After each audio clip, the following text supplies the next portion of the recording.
Assalamualaikum warahmatullahi wabarakatuh. Selamat pagi anak-anak kelas 2. Hari ini jumpa lagi dengan Bu Lina. Kita akan belajar kembali pelajaran pendidikan agama Islam. Semuanya masih semangat ya belajar dari rumah bersama ayah dan bunda. Ya, sebelum kita awali pembelajaran hari ini, mari kita berdoa dulu sebelum belajar.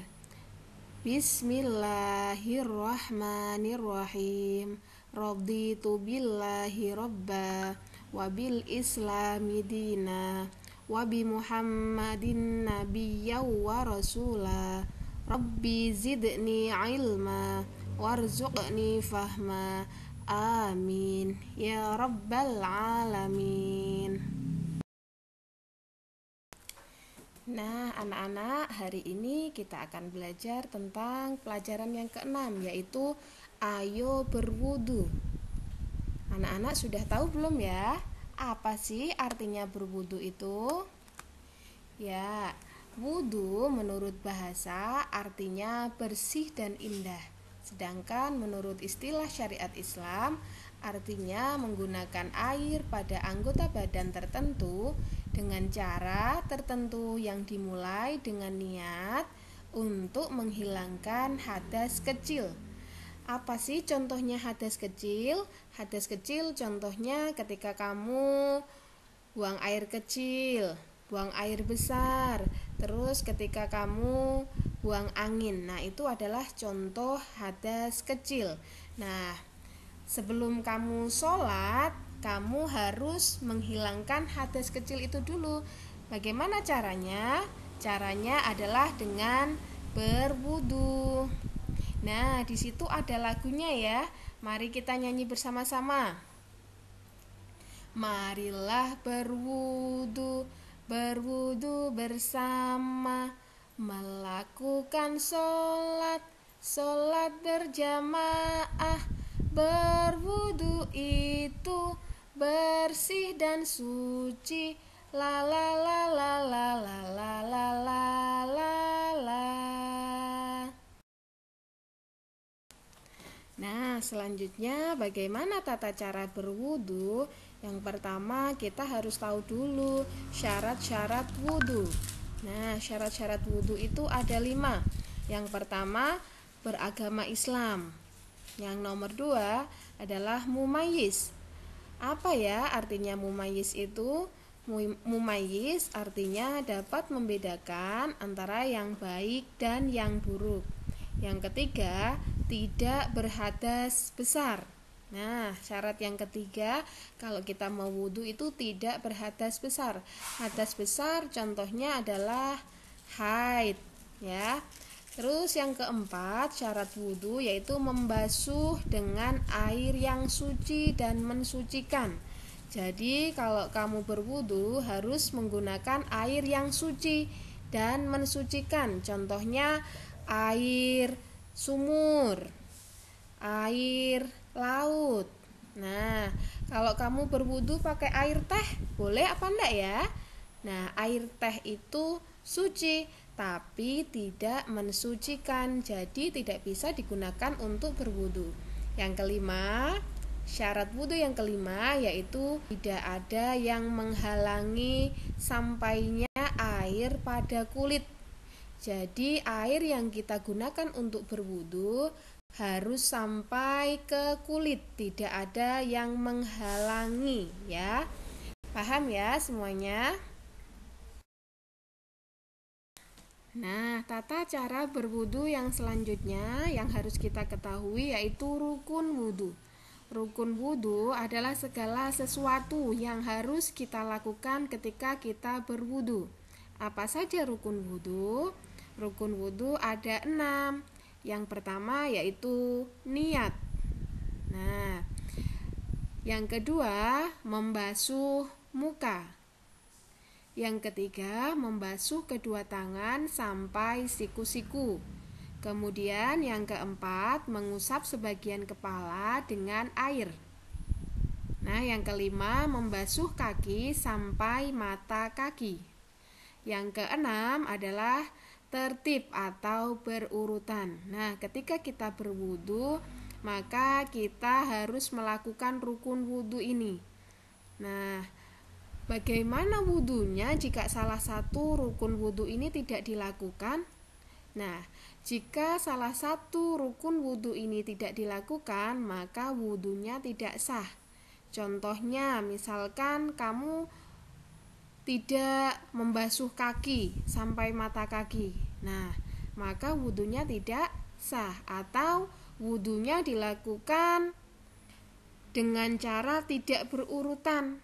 Nah, maka wudhunya tidak sah karena rukun wudhu harus tertib atau berurutan, ya. Kemudian tata cara berwudu yang selanjutnya yang harus kita ketahui yaitu sunnah wudu. Apa saja sunnah wudu itu? Ya, sunnah wudu ini ada banyak ya. Nah, kalau sunnah wudu ini jika kita lakukan akan mendapatkan pahala. Tapi jika ditinggalkan tidak apa-apa, wudunya tetap sah ya. Apa saja sunnah wudhu? Yang pertama, membaca bismillah, itu termasuk sunnah. Yang kedua, membasuh telapak tangan. Kemudian yang ketiga, berkumur-kumur, itu juga termasuk sunnah wudhu ya. Yang keempat, membasuh lubang hidung. Yang kelima, membasuh telinga luar dalam. Yang keenam, semua yang dibasuh diulang 3 kali. Jadi misalkan membasuh tangan itu dilakukan 3 kali, itu termasuk sunnah wudhu. Yang ketujuh, mendahulukan anggota badan yang kanan. Kemudian yang kedelapan, tidak berkata-kata waktu wudhu. Yang kesembilan, menyela-nyela jenggot kalau misalkan ayahnya ada yang punya jenggot ya. Yang ke-10, menghadap kiblat. Kemudian yang ke-11, berdoa sesudah wudhu. Nah, itu termasuk sunnah wudhu. Jika kita lakukan akan mendapatkan pahala. Tapi jika sunnah wudhu ini tidak dilaksanakan, tidak apa-apa, wudhunya tetap sah ya. Selanjutnya adalah hal-hal yang membatalkan wudhu. Batal wudhunya karena hal-hal berikut ini. Yang pertama yaitu sesuatu yang keluar dari kedua jalan kemaluan depan maupun belakang. Seperti contohnya ketika kamu buang angin atau kentut. Nah, itu maka wudhunya batal ya. Yang kedua, tidur tidak dalam keadaan duduk. Nah, ketika kamu tidur tapi dalam keadaan duduk, itu wudhunya belum batal. Tapi ketika kamu tidur tapi dalam keadaan benar-benar tidur, maka wudhunya adalah batal. Nah, yang ketiga, hal yang membatalkan wudhu yang ketiga yaitu hilangnya akal sebab mabuk atau sakit. Contohnya orang gila atau orang yang hilang ingatan ya, maka wudhunya adalah batal. Yang keempat yang membatalkan wudhu yaitu bersentuhan antara kulit laki-laki dan perempuan yang bukan mahram tanpa penghalang, maka wudhunya batal. Yang kelima yang membatalkan wudhu yaitu menyentuh kemaluan dengan telapak tangan. Yang keenam, menyentuh lubang dubur. Itu juga dapat membatalkan wudhu ya.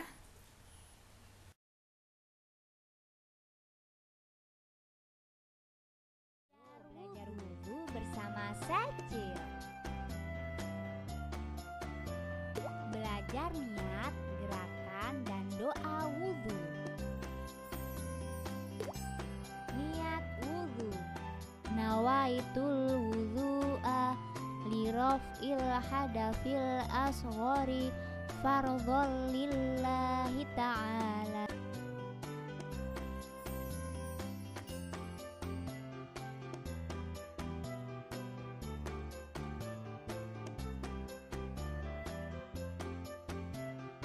nawaitul wudu'a liraf'il hadafil asghari fardhon lillahi ta'ala.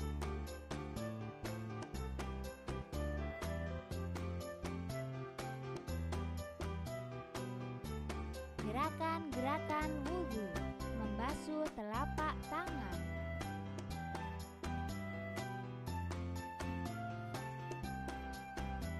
berkumur,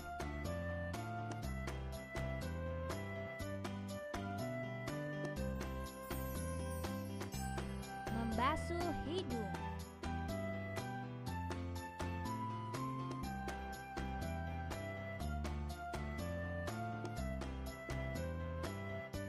membasuh muka,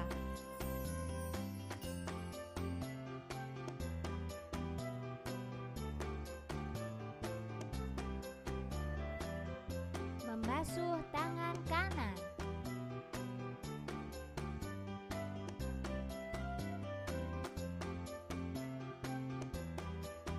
membasuh tangan kiri,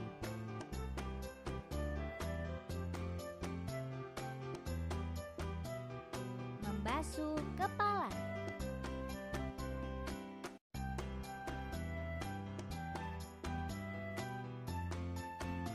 membasuh telinga,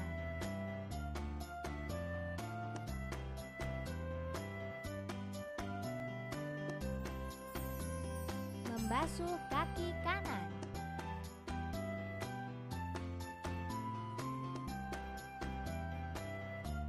membasuh kaki kiri,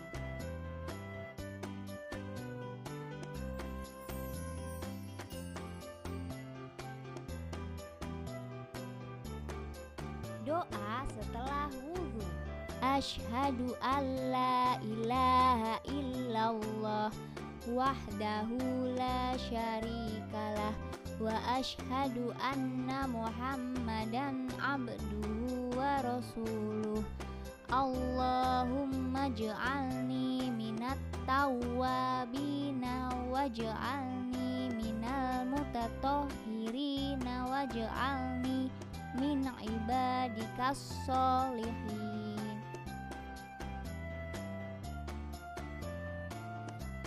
Asyhadu an la ilaha illallah wahdahu la syarikalah wa asyhadu anna muhammadan abduhu wa rasuluh.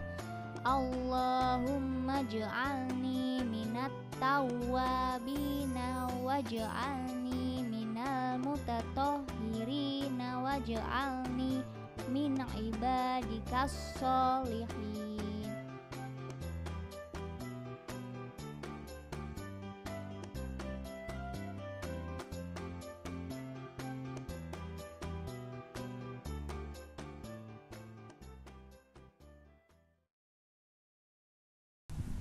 Nah, demikian untuk pembelajaran kita hari ini.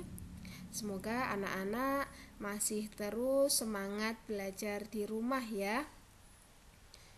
Kulina ucapkan terima kasih. Mari kita akhiri dengan membaca hamdalah bersama-sama. Alhamdulillahirabbil alamin. Wassalamualaikum warahmatullahi wabarakatuh.